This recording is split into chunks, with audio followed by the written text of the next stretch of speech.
مجھے تکلیف ہوتی ہے اس حوالے سے، ایسی بری قسم کی جو سچویشن ہے اس کے اندر علماء جو ہیں وہ حکومتوں کو ریسکیو کرنے کے لیے پہنچ جاتے ہیں اور آپ کو یہ بھاشن دیتے ہیں کہ یہ اللہ کا عذاب آ گیا جی۔ اللہ کا عذاب تو پھر ان پہ آنا چاہیے نا جن کی وجہ سے آج تک ہم ذلیل ہو رہے ہیں۔ ہمارے بڑے وہ تو سکون کی زندگی گزار رہے ہیں، انہوں نے اگر وزٹ بھی کرنا ہے تو ہیلی کاپٹرز کے اندر کرنا ہے، تصویریں کھچانی ہیں،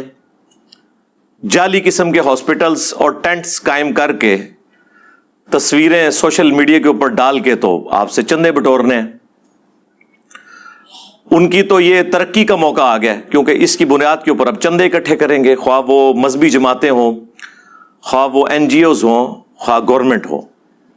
ان میں اچھے لوگ بھی ہیں، میں سب کو نہیں برا کہتا، لیکن عموماً ایسے معاملات میں زیادہ تر لوگ جو ہے وہ مس یوز ہی کرتے ہیں اس فنڈ کو۔ لیکن اس موقع کے اوپر یہ بات کرنا کہ یہ اللہ کا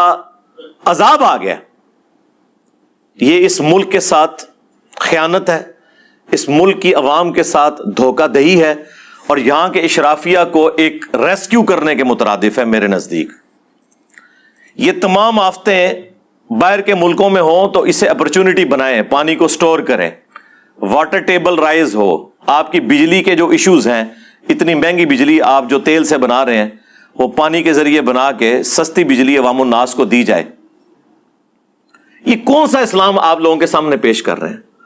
قرآن و سنت میں تو اللہ کے محبوب صلی اللہ علیہ وآلہ وسلم نے اسباب اختیار کرنے کا حکم دیا ہے۔ یہ نہیں ہے کہ جب کبھی بھی اس طرح کے معاملات آئیں تو اس کو ٹوٹلی تقدیر کے اوپر ڈال دیا جائے۔ وہ تو مسلمان کے پاس ایک آخری سہارا ہے اپنے دکھ درد کا مداوع کرنے کا، لیکن قرآن حکیم تو اپنے مقدمے میں بالکل واضح ہے۔ سورۃ الانفال میں یہ آیت ہے، اعوذ باللہ من الشیطان الرجیم، بسم اللہ الرحمن الرحیم، آیت نمبر 53 ہے، ذالک بأن اللہ لم یک مغیرا نعمتا انعمها علی قوم، یہ اس لیے کہ بے شک اللہ تعالی کبھی بھی کسی قوم کی جو نعمت ہے وہ اس سے نہیں چھینتا،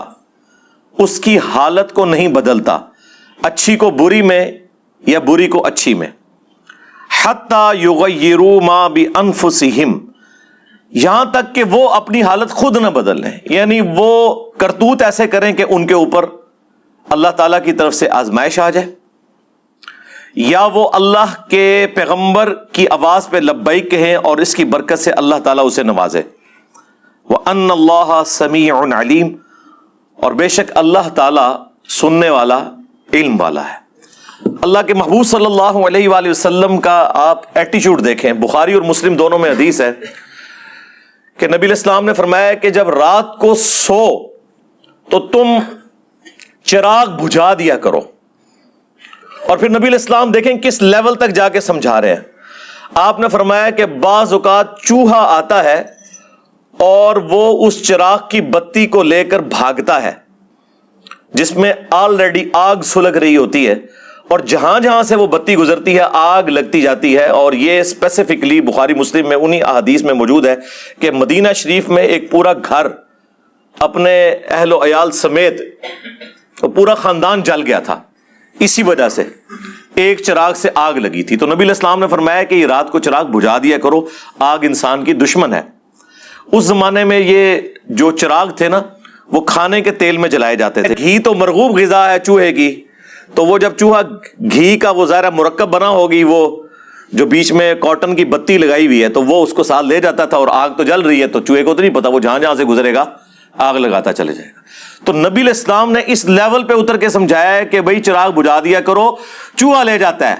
یہ نہیں ہے کہ آج کے علماء کی طرح کہ اللہ کا عذاب آ گیا ہے، ہاں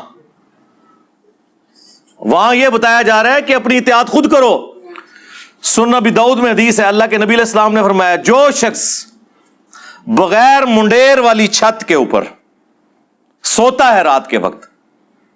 تو اس سے ہمارا ذمہ اٹھ گیا، اب وہ اگر نیچے گرتا ہے،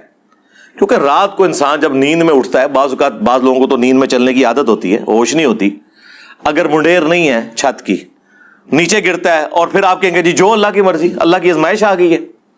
یہ آپ اپنے اوپر قانون قدرت خود اپلائی کرتے ہیں. اللہ نے اور اس کے محبوب صلی اللہ علیہ وآلہ وسلم نے کہیں نہیں فرمایا کہ بسم اللہ پڑھ کے تو ساکٹ میں 2 انگلیاں دے دو. جی کچھ نہیں ہوگا انشاءاللہ. جس کو یہ اس طرح کا زوم ہے نا, آئے انشاءاللہ اس کو شہادت کے درجے تک پہنچاتے ہیں. بلکہ شہادت کیا ہوگی, آرام موت مرے گا وہ, خودکشی کی. یہ آپ جتنے وظائف ہیں نا یہ ناگہانی آفتوں کے لیے ہیں. جب آپ اپنے اوپر خود تقدیر غالب کرتے ہیں نا, پھر اللہ کا ذمہ اٹھ جاتا ہے. یہ جو صحیح مسلم کی حدیث ہے کہ جو رات کے وقت پڑھ لے 3 دفعہ اعوذ بکلمات اللہ التامات من شر ما خلق, تو اللہ تبارک و تعالی کی طرف سے اس رات میں بچھو یا اور زہریلے جانوروں کا جو ڈنک ہے وہ اس کے اوپر اثر نہیں کرے گا. یہ اس صورت میں ہے جب یہ ناگہانی آفت کے طور پہ ہو. یہ نہیں ہے کہ کوئی یہ دعا پڑھ کے تو جا کے بچھو جو ہے وہ اپنے ہاتھ پہ رکھ کے کھیلنا شروع کر دے کہ میں دعا پڑھی ہے. اس طرح نہیں ہونے کا میرے بھائی. نہ آپ بسم اللہ پڑھ کے تو زہر پیے تو بچ جائیں گے. وہ کہانیاں جو آپ کو کرواتے رہے خدا کے لیے